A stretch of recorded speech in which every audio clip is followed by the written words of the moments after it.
Evening అండి, Satish paste companies నుంచి ఇవాళ ఒక వీడియో రిలీజ్ చేద్దాం అనుకుంటున్నాం. సో నాకు కస్టమర్స్ కొంతమంది అడిగారు అనమాట, అంటే మామూలుగా క్వశ్చన్స్ ఇస్తూ ఉంటారు కదా. సో ఇవాళ అడిగారు కస్టమర్ ఏంటంటే కాక్రోచెస్కి సర్వీస్కి ఎలా చేస్తారు, అంటే ఎందుకు ఏందనేది నేను కస్టమర్కి ఎక్స్ప్లెయిన్ చేస్తున్నాను. యాక్చువల్ మనకి కాక్రోచెస్ అనేవి మెయిన్ మనకి గ్యాప్స్ ఎక్కడెక్కడ ఉంటున్నాయో ఆ గ్యాప్స్లలో బాగా ఉంటాయి. ఇంకోటి మాయిశ్చర్ ప్లేసెస్ ఒకటి, ఇంకోటి మనం కిచెన్ ఒకటి నీట్గా పెట్టుకోవాలి.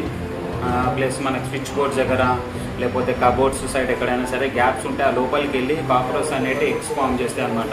ఒక్క కాక్రోచ్ వచ్చేసి మనకి 200-300 ఎగ్స్ ఫామ్ చేస్తాయి అనమాట.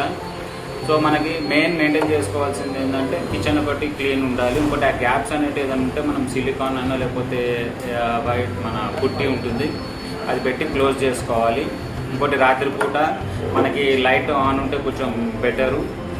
న్యూస్ పేపర్స్ వేసుకోవద్దు. 15 డేస్కి అట్లా ఒకసారి కిచెన్ అనేది ఒకసారి క్లీన్ చేసుకుంటూ ఉండాలి. ఆయిల్ అనేది ఉండొద్దు. అంతే అండి. Okay, thank you.